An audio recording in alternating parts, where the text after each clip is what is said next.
Isaac की आंखें धुंधली होने लगी तो उसने अपने बेटे से कहा कि जा अपना तरकस उठा, तीर कमान उठा और जाके, क्या काम करता था इसाक? बड़ा बेटा क्या करता था? क्या था? शिकार करता था। वो क्या बन गया था? वनवासी। याद है आपको? और लिखा है उसमें कि इसाक को अपने बेटे एसाव का शिकार अच्छा लगता था, उसको पसंद था, और वो अपने बड़े बेटे से प्रीति रखता। और मां, क्योंकि वो घर में रहता था, छोटे बेटे से प्रीति रखती थी। ठीक है। और इससे पहले क्या हुआ था? इससे पहले याकूब ने एसाव के अधिकार को छीन लिया था। और उससे पहले जब वो मां के गर्भ में थे तो जब वो पूछने गई तो क्या बोला? क्या बोला? तेरे पेट में 2 जातियां हैं और बड़ा छोटे का क्या होगा? दास बनेगा। बड़ा क्या बनेगा? छोटे का। हम उन्हीं की बात कर रहे हैं। वो जब भविष्यवक्ता ने बताया तो उसके लगभग 20 साल बाद उसने दाल के द्वारा अपने अधिकार को बेच दिया। यहां तक याद होगा आपको? दाल के द्वारा अपने अधिकार को बेच दिया। शिकार करके आया, भूखा था, उसने अपने भाई से बोला ये लाल वस्तु क्या है जो तू बना रहा है, मुझे दे दे। उसने छोटे वाले ने बोला कि भैया ये दाल है, परंतु मैं जब दूंगा जब तू अपना अधिकार मुझे बेचेगा। तो उसने बोला मैं मर जाऊं, उससे अच्छा अधिकार का क्या करूंगा, मैं मर ही रहा हूं भूखे मारे, तो तू मेरा अधिकार ले ले भैया, तू बड़ा बन जा, मुझे तू दाल दे। उसने बोला ना, ऐसे नहीं, तू वाचा बांध, कसम खा, कसम खा कि मैं अपना बड़े का अधिकार तुझे बेच रहा हूं। उसने कसम खाई। कसम का मतलब क्या होता है? एक ऐसी शक्ति तक बात पहुंचना जो कुछ कर देगी। मानते हो ना?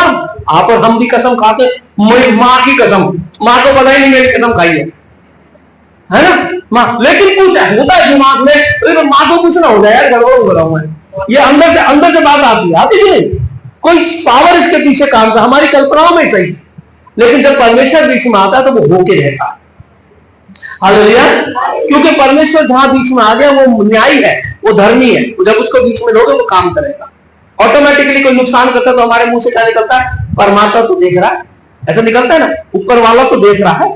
तो फिर वो केस सीधा ऊपर वाले के हाथ में जाता है, भैया आप मामला मेरे पास आ गए। विश्वास करते हैं? ऐसा है, करते हैं कि नहीं? और यही सोचते तो हम गलत नहीं करते, बुरा करने से डरते हैं क्योंकि वो तो देख रहा है। हालेलुया।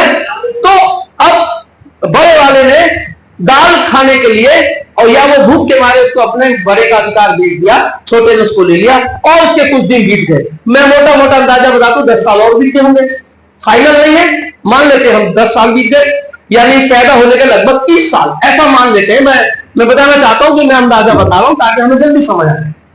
ठीक है। अब बड़े वाले से पिता कहता है कि मैं चाहता हूं कि तू जा शिकार करके ला और मेरी रुचि के अनुसार मेरे लिए स्वादिष्ट भोजन बना, जिससे मैं खाकर अपने जी से तुझे आशीर्वाद दूं। हालेलुया। तो यहां पे बड़े वाले को क्या बोलना चाहिए? क्या बोलना चाहिए बड़े वाले को आपके हिसाब से? क्या बोलना चाहिए? ये तो मैं देख चुका हूं, ये अधिकार तो ये मेरा नहीं है, अब किसका चला गया? ऐसा होना चाहिए कि नहीं?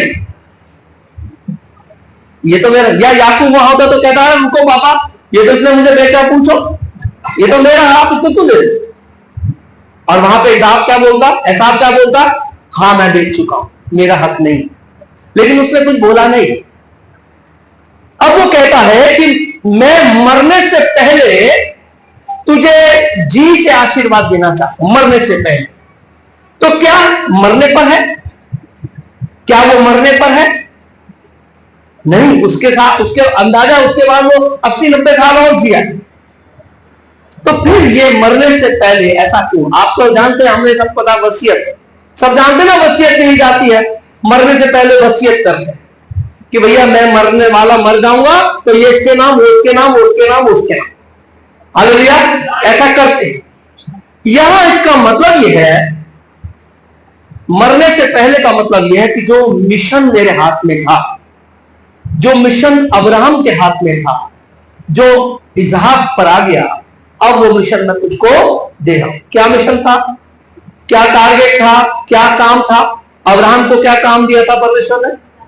याद है आपको? 12वें अध्याय में क्या लिखा है? तू ये घर, ये जमीन, ये सब छोड़ के निकल, मैं तेरे कुल को, तेरे वंश को बढ़ाऊंगा, तुम्हारा वंश सबके लिए आशीष का कारण होगा। दुनिया के कुलों के लिए ये जमीन में तुम्हें दूंगा, तुम्हें मैं बहुत आशीषित करूंगा और तुम जाति जाति के ऊपर क्या करोगे, आशीष का कारण बन जाओ। जो तुम्हें आशीष देगा उसको मैं आशीष दूंगा, जो तुम्हें श्राप देगा उसको मैं श्राप। याद है 12वां अध्याय। अब अब्राहम ने इस मिशन को किसको दिया, इसहाक को। हालेलुया। और जब इसहाक अनुमान है कि 20 साल का रहा हो तब इसहाक का बलिदान देने वो गया, अब्राहम और इसहाक का, याद है। और जब इसहाक ने बोला कि बलि तो है नहीं, बलि किसको चढ़ाओगे पापा, तो उसने समय आने पर अपने बेटे को वहां पर क्या करा, बांध दिया। उस जवान बच्चे को जो 200 किलो लकड़ी को उठा के पहाड़ पे चढ़ गया था, है ना, उस बच्चे ने कुछ कहा। इसका मतलब उस मिशन में उसका योगदान था। वो चाहता है कि मैं अपने पिता की और खुदा की इच्छा को पूरी करूं। याद है आपको अध्याय, याद है सबको, नहीं याद है तो आप यूट्यूब पर देखना, ठीक है। यानी उस मिशन को जो अब्राहम को खुदा ने दिया उसको लेके कौन आ गया, इसहाक। और जब इसहाक मर गया, अब्राहम मर गया, तो फिर परमेश्वर ने इसहाक को आशीष दी और वो आशीष इसहाक के साथ चलने लगे, क्योंकि इसहाक उसी मकसद को लेके चला। 26वें अध्याय में हमने क्या पढ़ा, तेरे पिता ने मेरे नियम आज्ञा को माना, पिछले हफ्ते का याद है ना, इसलिए अब मैं तुझे वो आशीष दूंगा। और फिर उसने कहा, जब अभी मेले से मिलकर आया तो उसने कहा कि मैं तेरे संग संग रहूंगा और तुझे आशीष दूंगा, तेरे कुल को बढ़ाऊंगा। याद है आपको 26वां अध्याय, पिछले हफ्ते हमने पढ़ा। अब इसहाक के पास वो आशीष है जो अब्राहम के पास है, वो आज्ञा है और वो आशीष है, वो मिशन है जो खुदा ने उसको दिया है। अब खुदा का मिशन है क्या, जो उसने अब्राहम को दिया कि तेरे में से मैं एक जाति निकालूंगा। याद है, तेरे में से एक जाति निकालूंगा और उस जाति, वो जाति सब पे प्रभुता करेगी और दुनिया की जाति उसके द्वारा धन्य हो जाएगी। कौन आने वाला है, यीशु मसीह। याद है, और जो जाति रहेगी उसके द्वारा भी दुनिया की जातियां धन्य होंगी। हालेलुया। अब इसहाक के ऊपर वो बात आ गई, इसहाक इस बात को लेकर चला, तो अब ये बात किसको दे जा रहा है, अपने बड़े बेटे एसाव। उसने कहा मैं मरने से पहले तुझको क्या दूंगा, आशीर्वाद दूंगा। आशीर्वाद क्या होता है, वसीयत और आशीर्वाद में फर्क होता है। वसीयत क्या होता है, जो मेरे पास है उसको मैं लिखित में दे देता हूं, और आशीर्वाद क्या होता है, जो मैं कहूंगा उसमें परमात्मा की इच्छा से वो फल जाएगा। फर्क है ना दोनों में। वसीयत है भौतिक वस्तु जो संसारिक चीज है, आशीर्वाद है आत्मिक बात। किसी भी धर्म का व्यक्ति जब आशीर्वाद देता, किसी भी धर्म का आदमी कहता है जीते रहो, वो उसकी उम्र बढ़ा देगा। वैसा क्यों कहता है, वो कहता है कोई भी परमात्मा है उसकी आयु को बढ़ाए, फलो फूलो। वो क्यों कहता है, तो कहता है कोई शक्ति है जो मेरी बात सुनकर इसको क्या करेगी, फलता और फूलता करेगी। आशीर्वाद का मतलब है कोई सामर्थ उसमें काम करेगी। हालेलुया। तो इसहाक क्या कहता है एसाव को कि मैं तुझे आशीर्वाद दूंगा, अर्थात परमेश्वर के वो काम को मैं तुझे देने वाला हूं, उन आशीषों को देने वाला हूं जो मेरे पिता से मुझ पर और अब तुझ तक जाएगी। हालेलुया। समझ आई, समझ आई आपको? कितने लोग ये समझ गए? बहुत लंबा समझाना पड़ गया। समझ गए आप? देखो मैं ऐसा क्यों कह रहा हूं, ये मेरे और आपके लिए है, ये मेरे और आपके लिए है। ये उसने क्यों कहा ऐसा? 26वां अध्याय बीच में था, 25वें अध्याय में बात खत्म हो जाती, लेकिन उसने 27वें अध्याय में बात रखी। 26वां अध्याय इन दोनों बातों से अलग था। आशीर्वाद देना, तो एसाव क्या बोला, आप मुझे आशीर्वाद दो, छुट्टी करो। आशीर्वाद देना तो दे दो, छुट्टी करो। लेकिन इससे पहले उसने क्या, उसके लिए क्या काम सौंप दिया, क्या सौंप दिया, पढ़िए क्या सौंपा। तीसरा पद में क्या है, इसीलिए तू अपना तलकस और धनुष आदि हथियार लेकर मैदान में जा और मेरे लिए अनेक दल ले आ। तब मेरी रुचि के अनुसार स्वादिष्ट भोजन बनाकर मेरे पास ले आना कि मैं उसे खाकर मरने से पहले तुझे जी भर के आशीर्वाद दूं। हालेलुया। मैं उसे खाकर मरने से पहले किसे, मेरी रुचि के अनुसार शिकार को लेके आ। हालेलुया।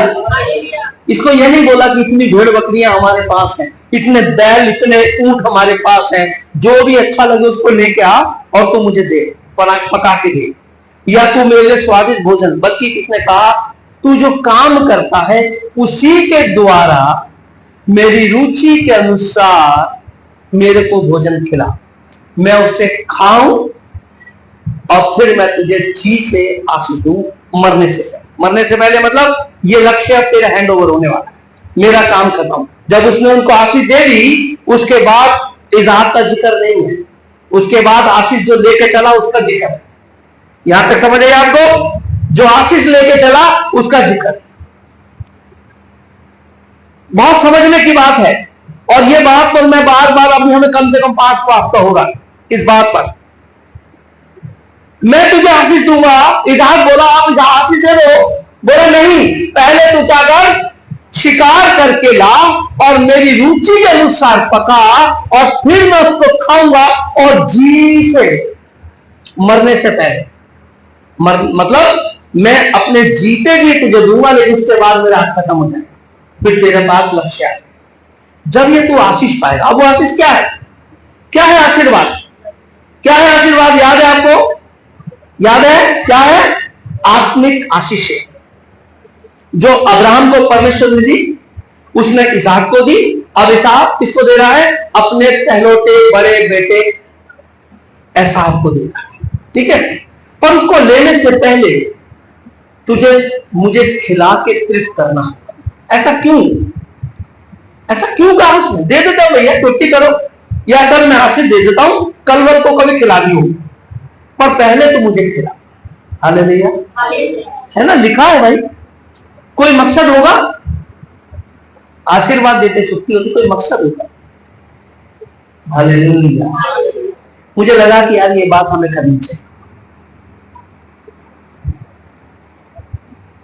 27 की 29 का बी पार्ट पढ़िए। तो तेरी माता के बस रुकिए, आप सब तो देख रहे हैं अपनी पुस्तक में 27-29 का दूसरा भाग बी पार्ट। और तेरी माता के पुत्र तुझे दंडवत करेंगे। हाँ जी, आगे। जो तुझे श्राप दे वह आप ही श्रापित हो, आप ही, और जो तुझे आशीर्वाद दे रहे, हाँ, जो तुझे आशीष देगा वो अपने आप आशीष पा जाएगा, जो तुझे श्राप देगा वो अपने आप श्राप पा जाएगा। ये आशीष किसने किसको दी थी? सबसे पहले किसको मिली? किसको मिली? बोलिए, किसको मिली? कि जो तुझे आशीष दे उसको मैं आशीष दूंगा। अब्राहम को मिली, और वही आशीष किसको मिल गई? अजहार को मिली। अब अजहार चाहता है कि मैं अपने बेटे को आशीष दूं, तो देने का तरीका क्या है?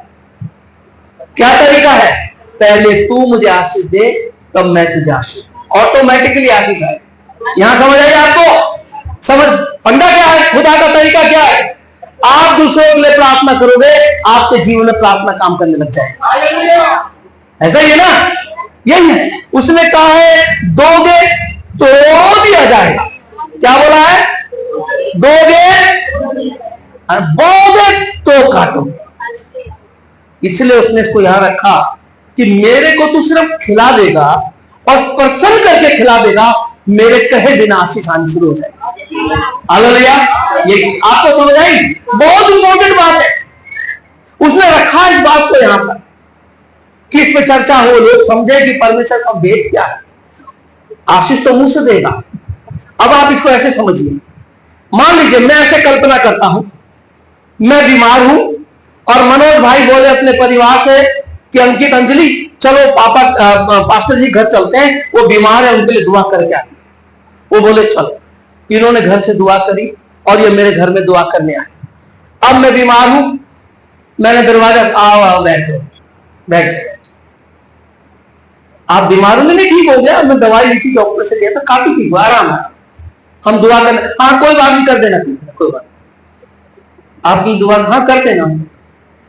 पानी तो नहीं लोगे ना, पानी तो पी के आए होगे, अभी घर में कोई है नहीं तो चाय वाय भी पूछ लेता, चलो कर दो, फटाफट कर दो, मैं थोड़ा आराम करूंगा। इनके मन में क्या होगा? क्या होगा इनके मन में? मनोज भाई क्या होगा? अंजलि क्या होगा? बोलो बोलो। अंकित, दुख होगा। क्या कहते हैं, दुख होगा कि नहीं होगा? अब दूसरा सीन ये लोग आए और मैंने, ओ भाई अच्छा हुआ आप आ गए, मुझे आपकी जरूरत थी, बैठो बैठो भाई, दुआ बाद में, पहले कुछ खाओ कुछ पियो, बैठो यार, आपके आना मेरे भाग्यशाली, आपके आना मेरे आशीष का कारण, खुदा ने आपको भेजा, मैं चाह रहा हूं कोई आके दुआ करे, क्योंकि विधान ये कहता है कि तुम जब दुआ करोगे तो चंगा हो जाएगा, तरीका ये है। लेकिन उससे पहले मैं आपका वेलकम करता, आओ बैठो, पानी लो, जो भी है ये आप लो, इसे झूठा कर मत खाओ, लेकिन झूठा कर। कैसा लगेगा भाई, कैसा लगेगा? बहुत अच्छा। अब दुआ कैसे निकलेगी, तब में और अब में दुआ कैसे निकलेगी, समझ आएगा आपको? ये था एसाव का सोच। मैं इसको आशीष देने जा रहा हूं, वो वरदान जो मुझे देना ही है, लेकिन मेरे को ये जब भीतर से पसंद करेगा तो आत्मा से निकलेगा। हालेलुया, आत्मा से बात निकलेगी। इसलिए तू जा और जाके मेरी इच्छा के अनुसार रुचि वाला जो काम तू करता है, जो तू काम करता है, क्या काम करता था वो? हाँ, तेरे को पेड़ पे नहीं चढ़ना, तेरे को कुएं नहीं खोदने, जो तू करता है उसी में से लेके आ। क्या लाएगा भैया, क्या लाएगा? जो शिकार करता है वो लाएगा, और बस ध्यान रखना कि उसकी रुचि के अनुसार।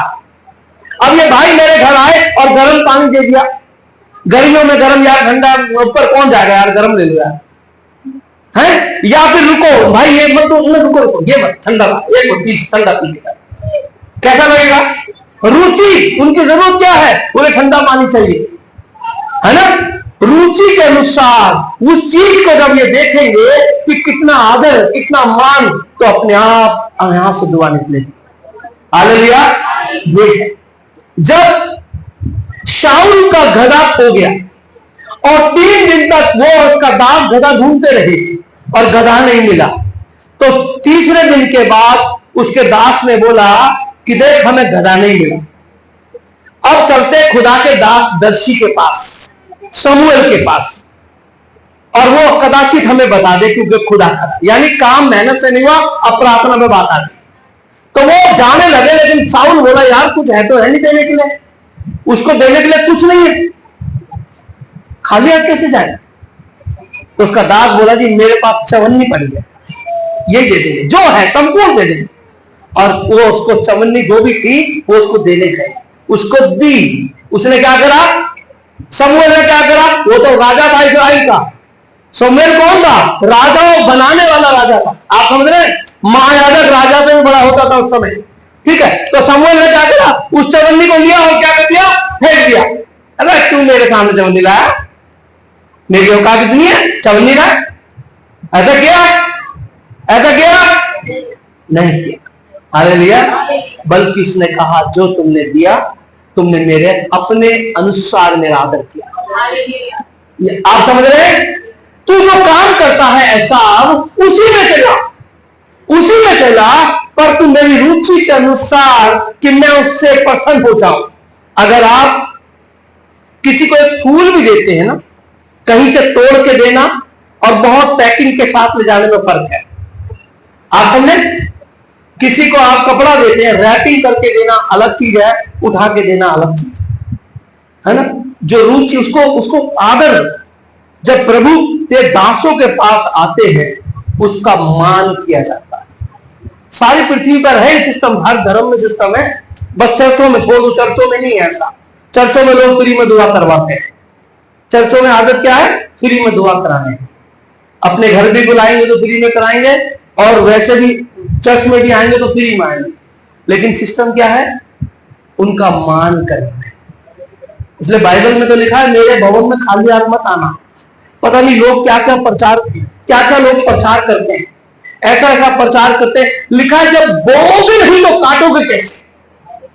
आप सोचो कि कैसे काट लोगे? आप खुद दुआ करो, परमेश्वर मेरे खेत में गेहूं उग जाए, मेरे खेत में आम के बाग लग जाए। हो सकता है आपको बोना पड़ेगा, और फिर दुआ करोगे तो उसमें एक आम की जगह 100 आम लगेंगे, एक गेहूं के पेड़ की जगह 100 लगेंगे, ये होगा। लेकिन पहला दाना तुम्हें बोना पड़ेगा।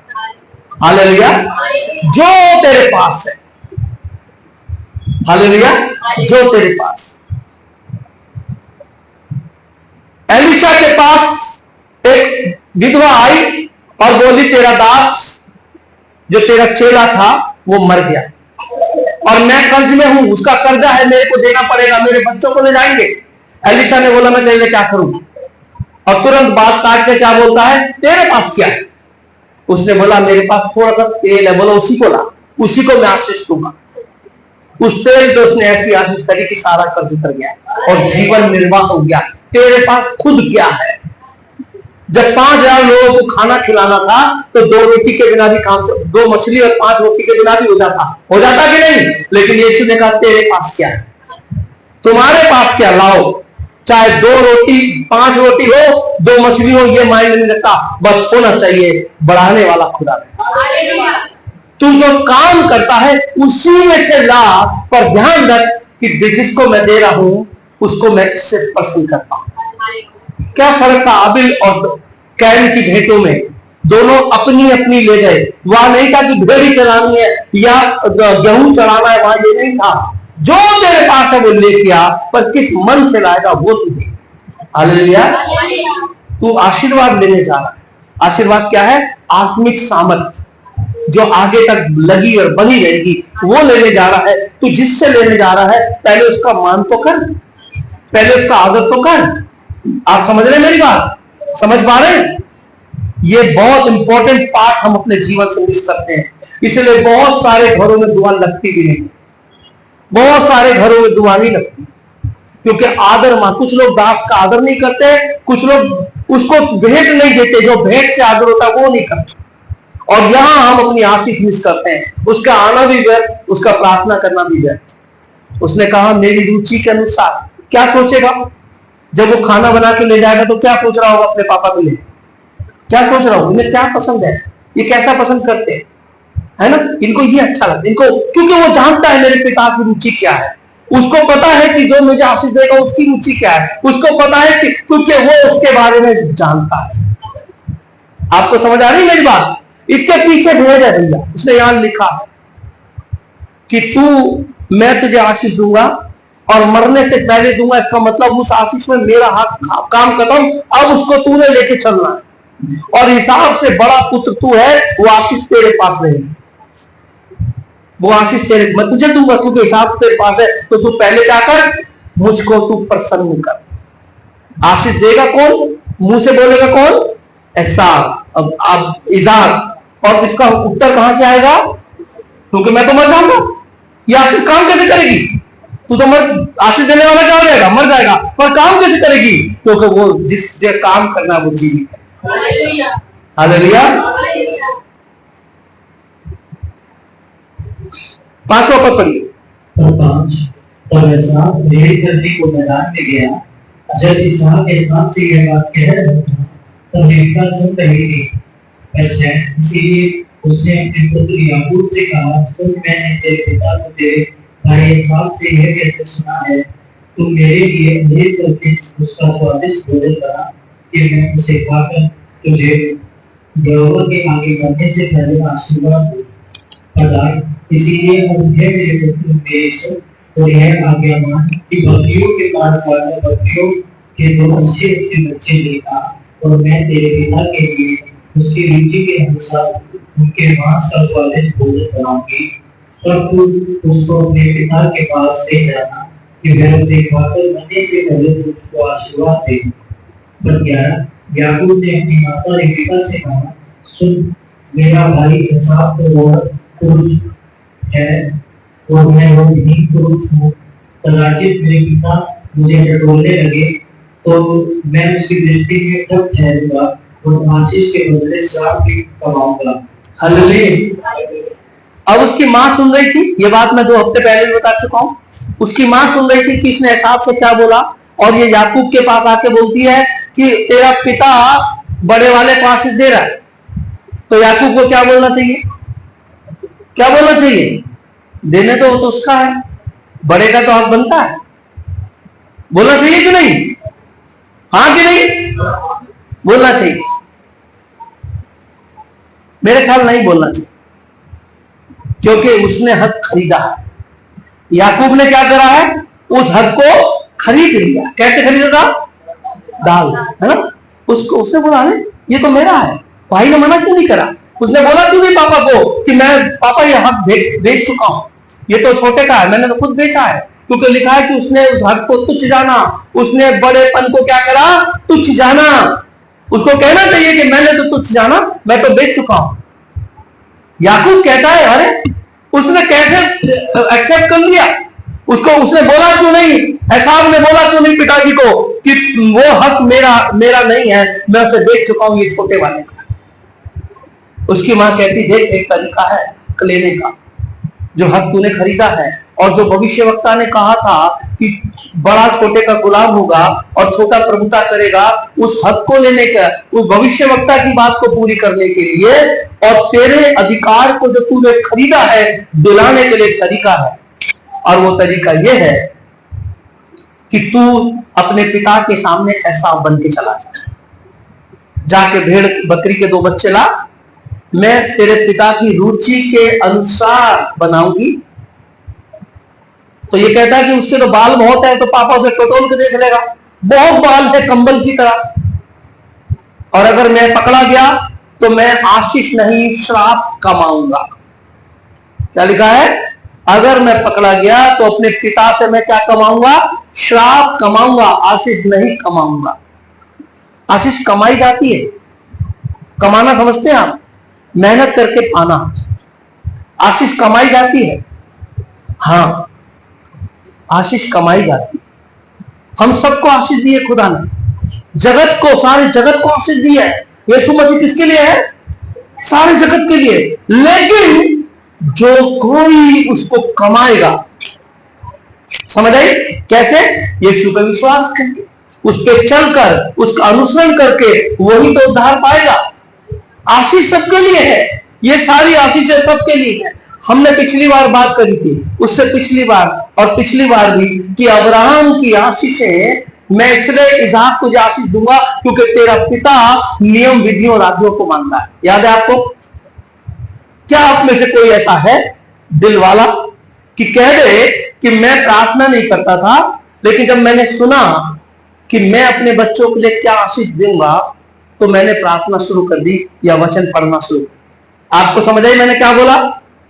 मैंने पूछा था, बहुत से लोग ऐसे थे जो घर में दुआ नहीं कर रहे और वचन नहीं पढ़ रहे, और वचन में मैंने ये कहा था कि अब्राहम ने कमाया उस आशीष को और अपने बच्चों को दे दिया, तो परमेश्वर कहता है तेरे पिता के कारण मैं तुझे आशीष दूंगा।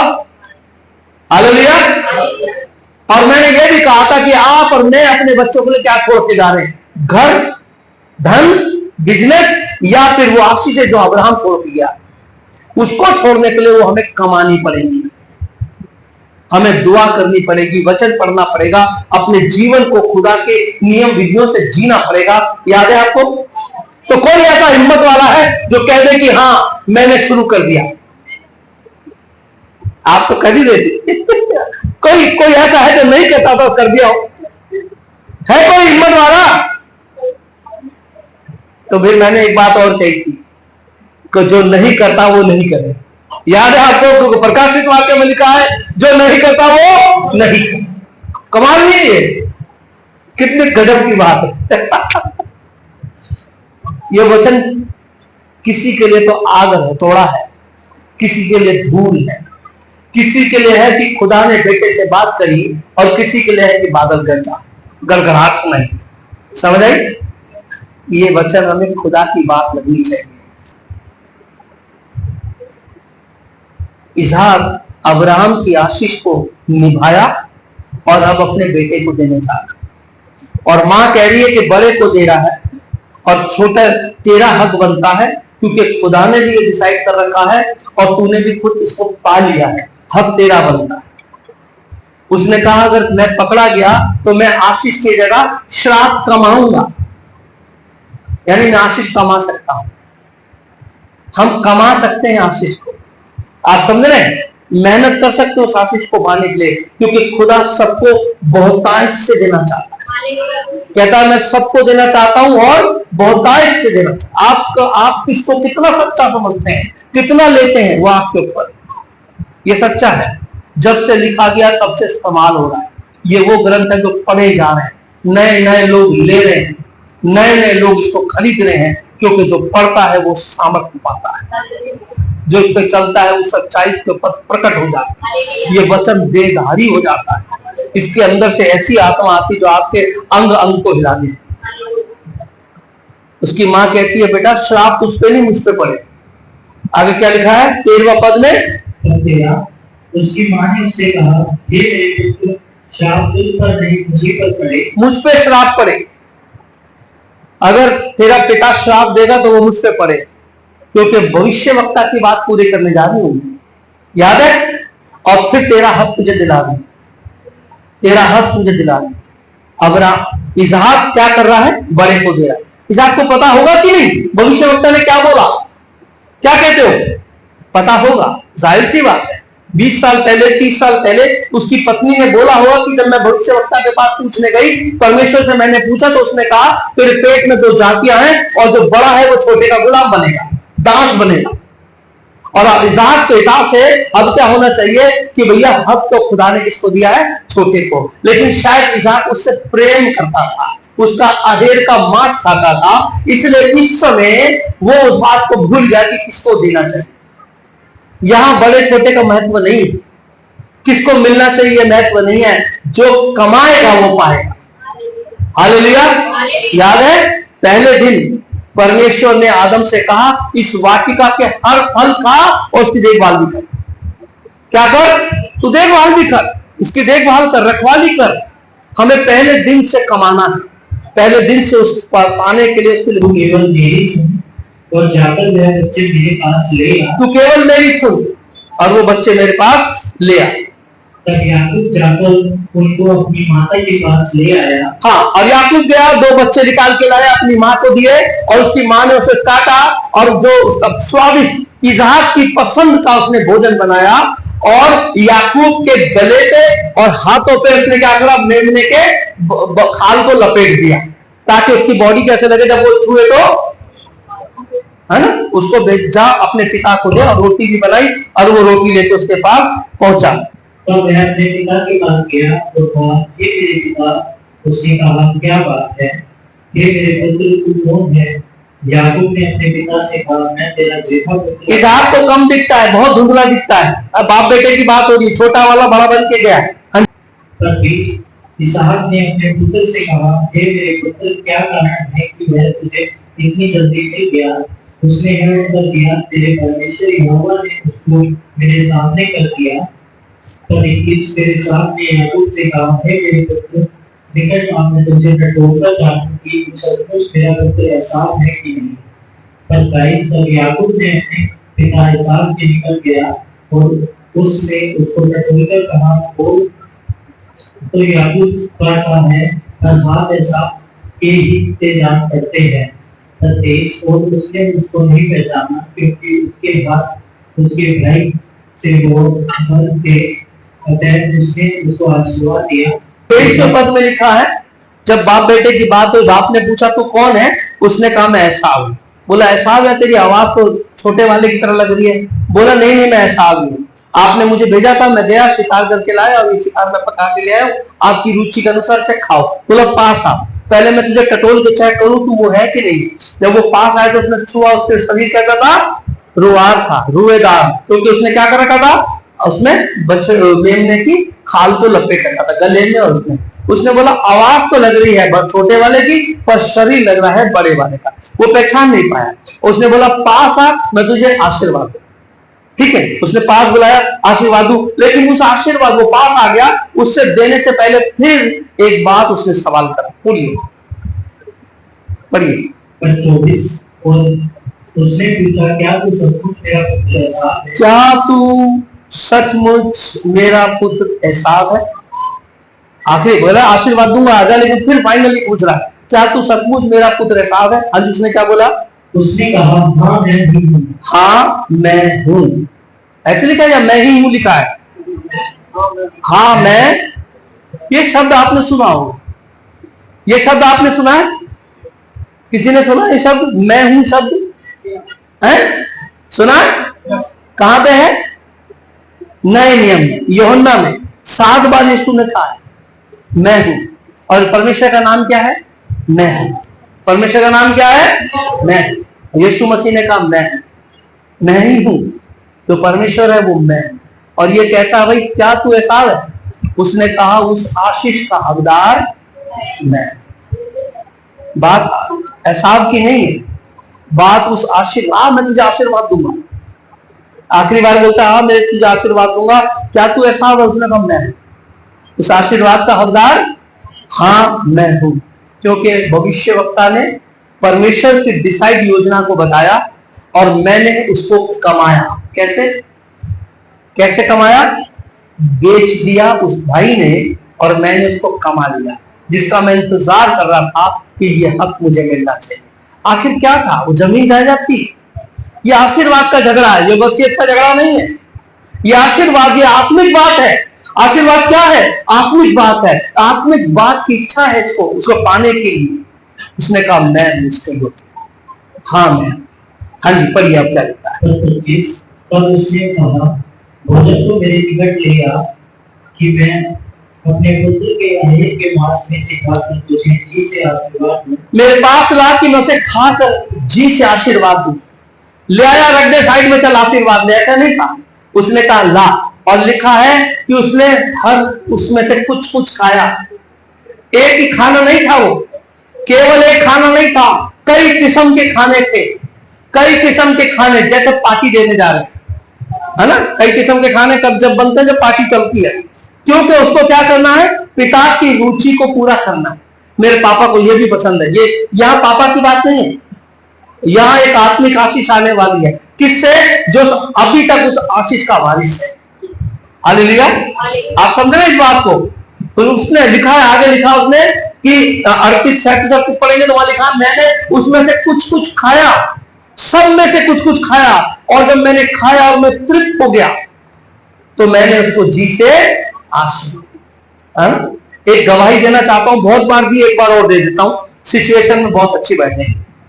बहुत बार ये गवाही दी है, फिर देता हूं। एक बहन हमारे यहाँ आती थी, वो हमारे यहाँ आने लगी थी, उसके बेटे को दौरे पड़ते थे, ठीक है, और उसके मम्मी पापा रावण बनाते थे, रावण का काम था उनका, ठीक है, और खेत में मजदूरी भी करते थे। तो उस बहन ने हमें अपने मम्मी पापा से मिलाया। उनके मम्मी पापा से हम 1-2 बार मिले, तो हमने उनसे पूछा कि क्या समस्या है। उसके पापा बोले मेरे 2 बेटे हैं और दोनों मुझसे झगड़ा करके चले गए, और कई साल से उनका, उस समय फोन नहीं थे, कई साल से उनका कोई अता पता नहीं, कहाँ है कहीं नहीं ना, फोन तो थे ही नहीं, वैसे वाले फोन थे ट्रेक्टर, बहुत कम लोगों के पास थे, उनका कुछ नहीं पता। पर मैं चाहता हूं मेरे बेटे मेरे पास आए, ये मेरी इच्छा है। हमने कहा ठीक है। फिर हम उसको 1 हफ्ते बाद उनके घर हम गए, उन्होंने बहुत बड़े पतीले में हमारे लिए चिकन बना के रखा। चिकन था क्या था? बहुत बड़े पतीले में, और आप जानते हैं हम कितना खाते हैं। तो हम 4 जने थे, छोटे थे, दोनों बच्चे छोटे थे, मैं और रीना थे, वो बहन थी, उसके बच्चे थे, बहुत बड़े पतीले में, और उन्होंने बहुत बढ़िया सा, मतलब खूब तेल वेल डाल के बना दिया। हम उसे खाए, उनका आदर हमें बहुत अच्छा लगा, बहुत आदर उन्होंने दिया, बहुत आदर, जुटी में थे वो, बहुत आदर दिया, हमने खाया।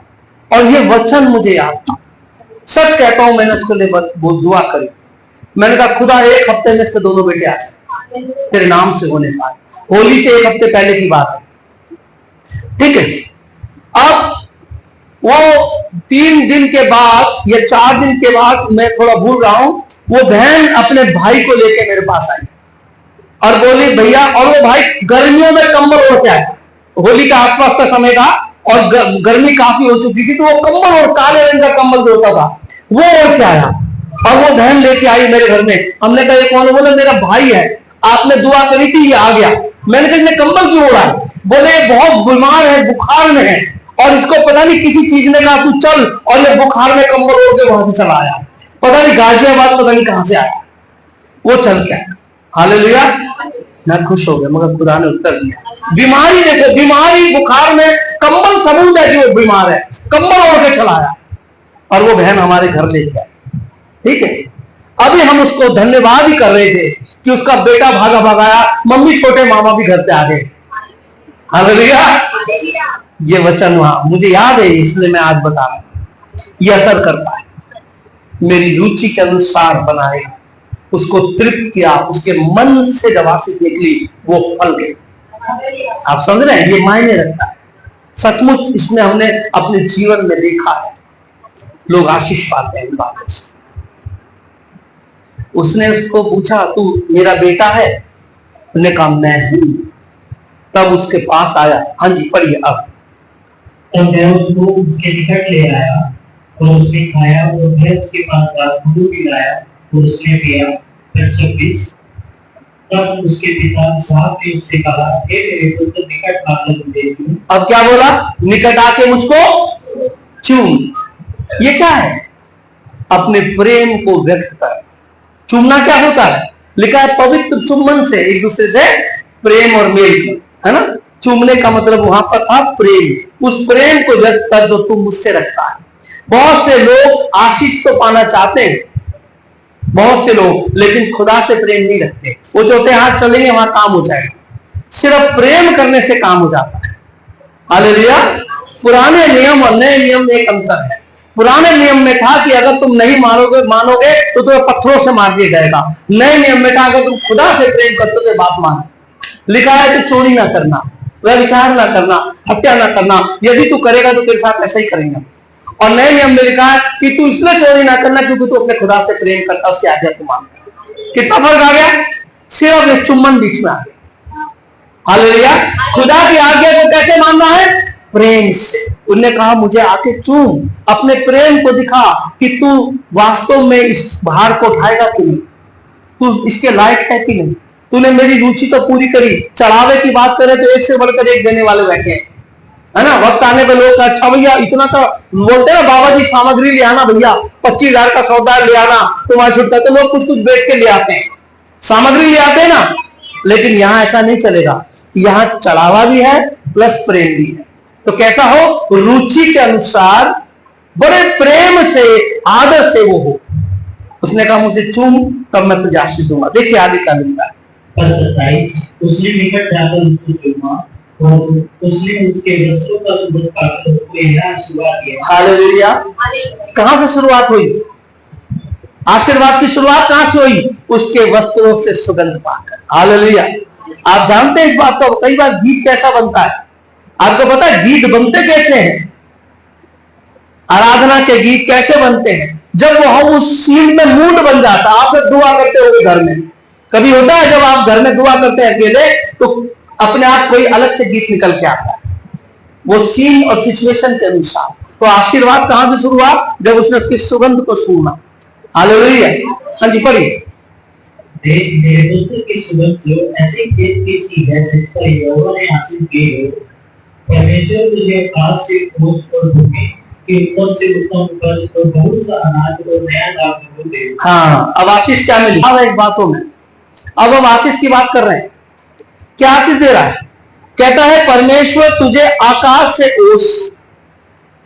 बारिश जब आती है ना, तो जो बारिश की सिंचाई होती है और ओस की सिंचाई में फर्क होता है। ओस की सिंचाई ठहराव वाली होती है। बारिश की तुरंत आएगी, पी लिए तो पी लिया, नहीं तो गए।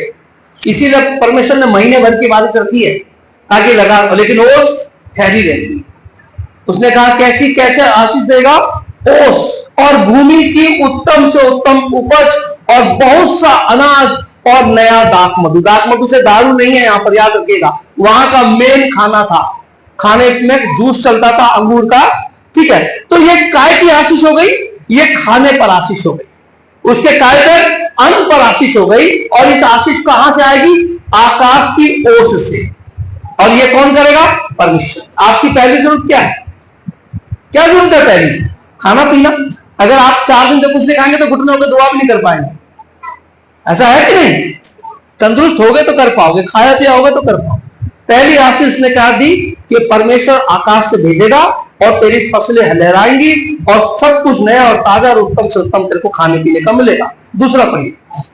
राज्य राज्य के लोग तेरे अधीन और देश देश के लोग तुझे दंडवत करेंगे। अब दूसरी बात कि जब लोग तुम्हारे अधीन होंगे तुम कहां हो जाओगे? तुम्हारा लेवल कहां हो जाएगा? यानी तुम्हारा स्टैंडर्ड बढ़ाने की बात।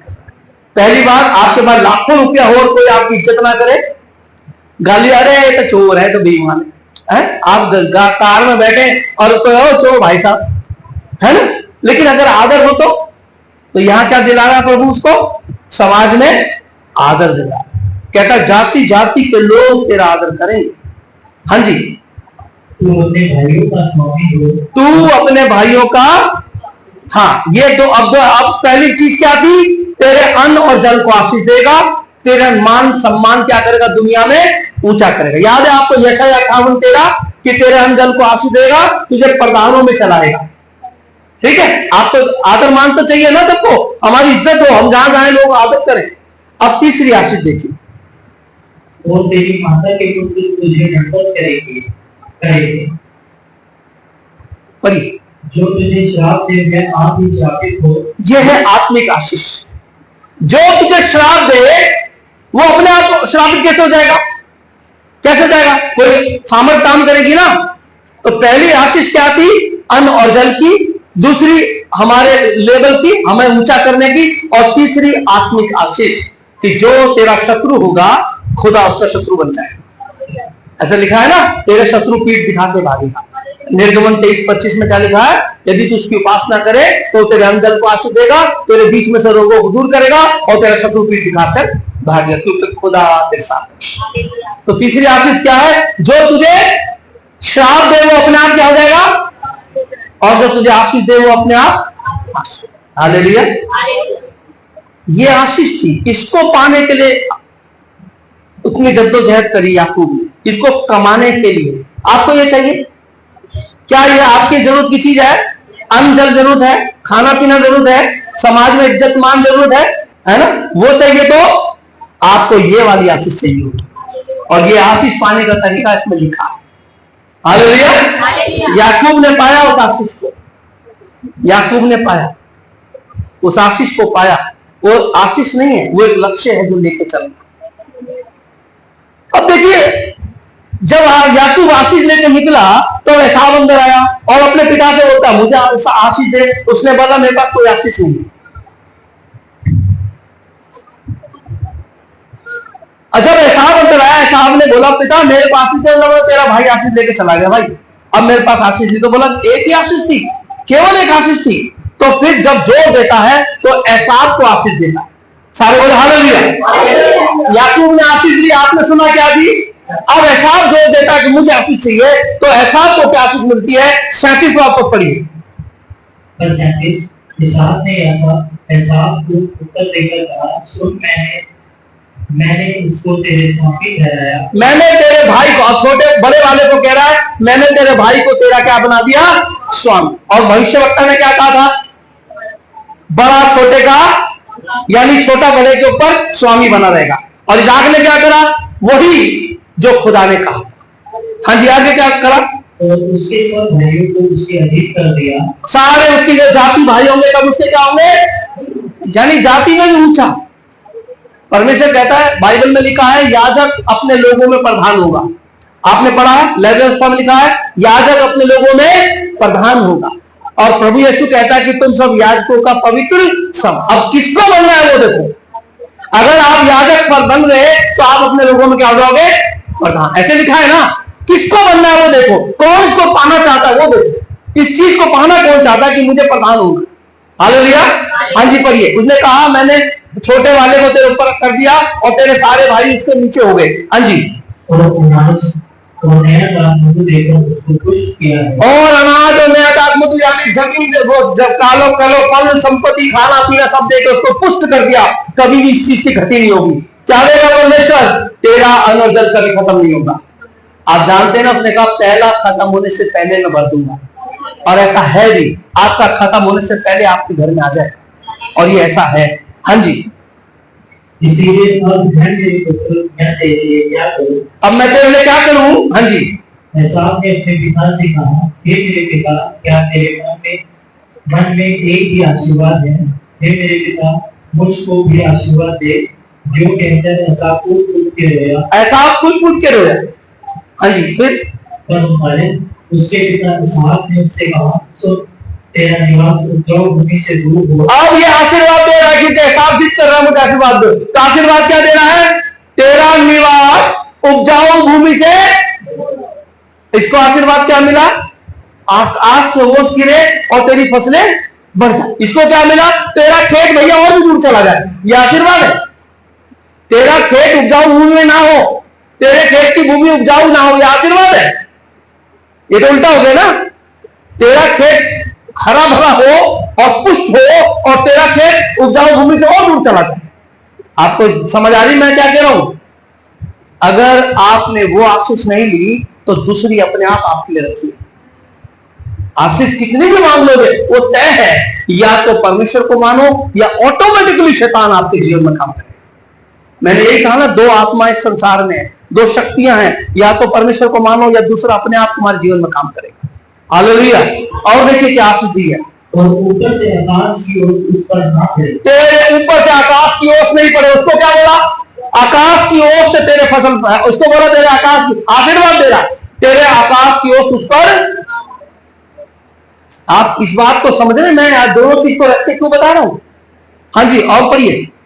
48 तो अपनी तलवार के बल से जीवित रहे, तू अपनी तलवार के बल से जीवित रहे और अपने भाई के अधीन तो हो, पर जब तू स्वाधीन हो जाएगा तब उसके टुकड़े को अपने कंधे पर से तोड़ फेंके। तू अपनी तलवार यानी अपनी मेहनत से जिंदा रहेगा, अपनी ताकत से मेहनत से जिंदा रहेगा, जद्दोजहद करके संघर्ष करके अपने जीवन में रहेगा। और जब तू उससे एक समय आएगा तो उससे आजाद भी हो जाएगा, भाई की अधीनता से आजाद हो जाएगा। ठीक है, मान लीजिए कि आप घर में याजक है, आप मान लीजिए घर में याजक है यानी प्रधान है, और आपका भाई जब आपसे को प्रधान नहीं मानेगा तो उसका व्यवहार कैसा होगा? वो आपको याजक नहीं समझेगा। समझ रहे हैं आप? ये भी एक बात है। जब हम इसको शाऊल का जीवन पढ़ेंगे तब पढ़ेंगे इस पॉइंट को। मेरा कहने का मतलब है, अगर याकूब की आशीष नहीं तो श्राप आती है। अगर आप कहते हैं कोई बात नहीं, मेरे को आशीष नहीं मिली, कोई बात नहीं, तो अपने आप क्या मिलेगा? क्या मिलेगा अपने आप? इसका मतलब हमें आशीष चाहिए। आप में से बहुत से लोग जो सुन के अनसुना किए थे पिछली बार, आपने समझ लो कि ये हिस्सा आपके लिए रखा हो। मैं डरा नहीं रहा हूं, ये है ही ऐसा, ये बना ही ऐसा। इसलिए अब लिखा है आगे कि एसाव ने अपने भाई से बैर किया, प्रधान से बैर किया, खुदा ने प्रधान ठहराया। आप पंगा ले सकते हैं परमेश्वर के जन से, आप कितनी उसे कोसो वो बढ़ेगा, घटेगा नहीं। आप कितना कोसो वो बढ़ेगा कि नहीं? क्योंकि खुदा उसके साथ। आप कुड़कुड़ाते रहो, जलते रहो, मरते रहो, लेकिन वो बढ़ेगा क्योंकि खुदा उसके साथ। इसने बैर करके भी गलती कर दी, समझे? आपके मन में बैर आ जाएगा। जब आप खुदा के वचन से नहीं है तो शैतान के अनुसार है, और शैतान का पहला काम है खुदा और उसके लोगों का विरोध करना, उनकी रीतियों का विरोध करना। ये पहला काम, सोचना, विचार करना। मैंने दोबारा इसे क्यों पढ़ाया? इसलिए कि जो आशीष अब्राहम को मिली और जो वाचा अब्राहम ने अपने कंधे पे ली वो इसहाक को दे दी। इसहाक अब अपने बेटे को दे रहा है जिसने उसको कमाया है। उसने कहा मैं इस वाचा को लेके चलूंगा, मैं पूरा करूंगा, और जो वाचा को लेगा वो आशीष अपने आप उसके साथ आ जाएगी। तो उसके धर्म और राज्य की खोज कर ये सब चीजें तुम्हें मैं